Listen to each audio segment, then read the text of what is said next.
Bienvenue à votre chronique avec Vincent Comtois, qui est naturopathe, préparateur physique et copropriétaire des suppléments naturels ATP. Bonjour Vincent. Bonjour. Ça va bien? Ça va très bien, toi? Ben oui, ça va bien. Et dernièrement, on a décidé d'inclure dans nos chroniques les épices qui ont un effet très bon pour notre santé. On a parlé du curcuma et maintenant, j'avais envie de t'entendre parler de l'huile de coco parce que là, il y a eu une mode incroyable. Mais je veux savoir, c'est-tu juste une mode? Qu'est-ce que ça fait exactement? Toi, tu dois savoir un peu plus que la normale. Qu'est-ce que l'huile de coco peut faire sur l'être humain? Ben, effectivement, tu sais, à chaque fois qu'il y a quelque chose de bon pour la santé qui arrive sur le marché ou on découvre quelque chose, il y a des gens qui rajoutent des vertus, puis il y en a qui en amplifient les vertus. Ça ne veut pas dire qu'il faut dénigrer complètement l'aliment. L'huile de coco, c'est super bon, c'est ce qu'on va voir dans la chronique. Mais tu sais, on parle du gluten, là, on met ça à toutes les sauces, c'est responsable de toutes les maladies dans le monde. Il faut comprendre où ça commence, où ça finit. L'huile de coco, c'est hyper intéressant, mais c'est pas non plus miraculeux. Okay. C'est ce que je vais essayer de vous démontrer aujourd'hui dans notre chronique, là, parce que effectivement, c'est très populaire, puis il y a des gens qui en consomment trop aussi, puis qui ont des problèmes, effectivement, à un moment donné, avec une surconsommation. C'est toute une question d'équilibre chez l'humain, puis on n'est pas tenté vers l'équilibre comme être, nous autres. On est très attirés par les déséquilibres, puis la consommation de coco ou d'autres produits, ben ça peut rentrer un peu dans cette façon de faire. Là. Donc, on va essayer de voir qu'est-ce qu'il y en est là. Alors, comment qu'on l'utilise, l'huile de coco? L'huile de coco, pourquoi c'est si populaire, premièrement, c'est qu'on a mis de l'avant le fait que c'est un acide gras saturé, donc un acide gras stable, qui contenait des MCT, donc des triglycérides à chaîne moyenne. Donc, on parle d'un acide gras qui a une chaîne de carbone qui est relativement courte. On parle de 6 à 12 carbones, à peu près, pour l'huile de coco.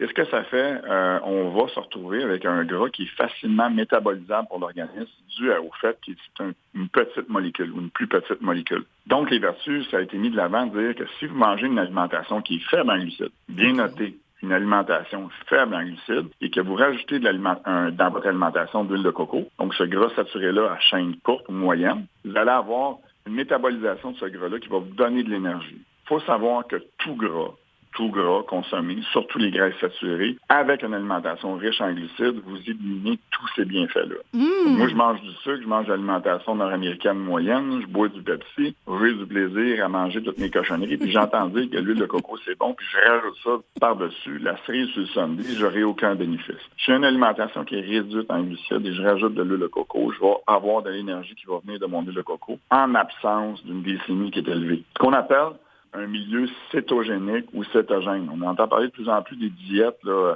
high-fat diet, cétogénique, ainsi de suite. Pour être capable d'arriver à ça, il faut avoir une alimentation qui comprend moins de 50 grammes de glucides par jour. Ça ne veut pas dire que vous êtes obligé de vous rendre là pour utiliser l'huile de coco dans votre cuisson, mais pour en tirer les réels bénéfices au niveau énergétique, il faut avoir un déficit en glucides dans l'alimentation.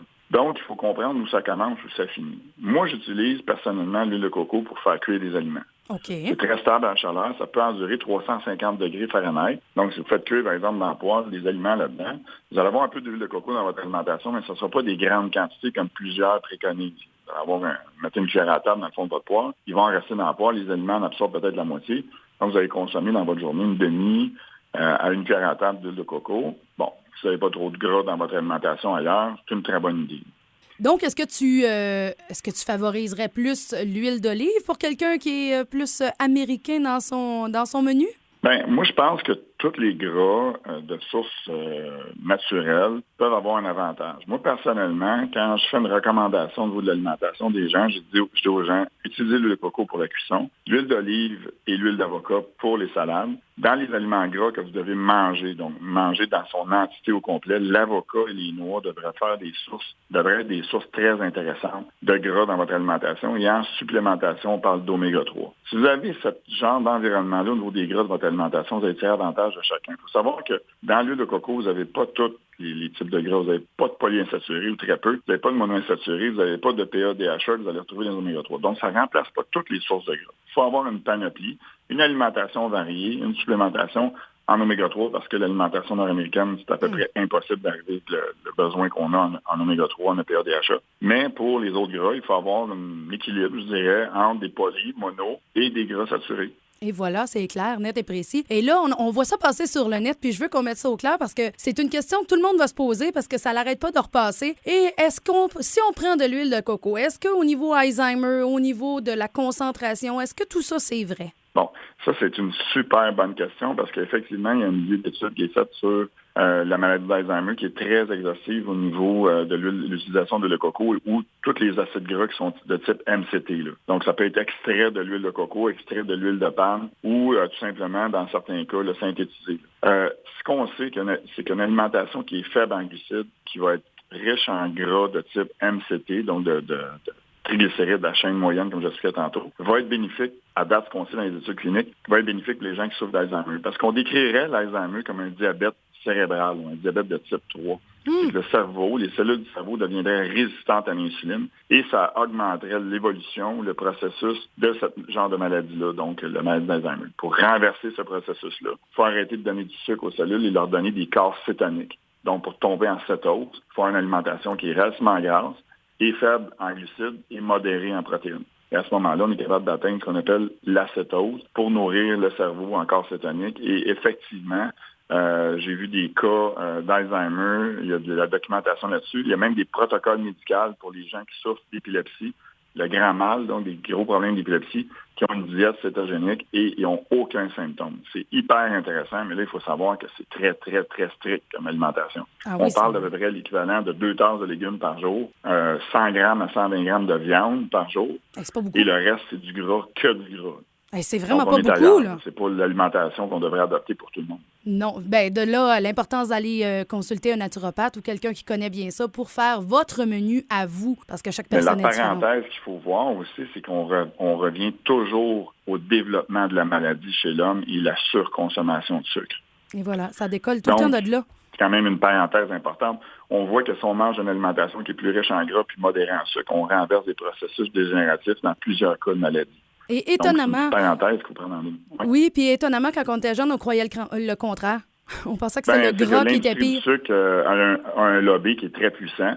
Puis ils ont pris le lead, là, si on veut, dans les années 80, en nous disant que l'alimentation en gras, c'était pas bon pour le cholestérol, c'était pas bon pour les maladies cardiovasculaires, qu'il fallait réduire ça. Puis là, qu'est-ce qui est arrivé? On a baissé le gras dans l'alimentation nord-américaine, on a monté le sucre et on a augmenté les maladies cardiovasculaires et on a augmenté l'obésité. Puis finalement, on a perdu le combat. Là. Mais c'est une question de lobby. Si on regarde la physiologie de l'être humain, jamais dans l'existence d'un être vivant, il y a eu une consommation aussi élevée de produits raffinés riches en sucre. Et longtemps, dans l'alimentation des êtres humains, il y a eu une alimentation qui était riche en gras. On mangeait des animaux, on mangeait l'animal au complet. Oui, il y en a qui mangeaient même la cervelle de l'animal qui est composée jusqu'à 55-60% de gras. Fait que du gras saturé, il y en a toujours eu dans notre alimentation, du sucre raffiné. On parle de quelques centaines d'années. Fait que on n'est pas là du tout avec l'alimentation d'aujourd'hui. Donc, il faut faire attention. Le gras, ça cause pas la maladie. Si tu manges du gras, du sucre, de toutes les sortes, du gras qui est transformé par l'industrie, là, on est ailleurs.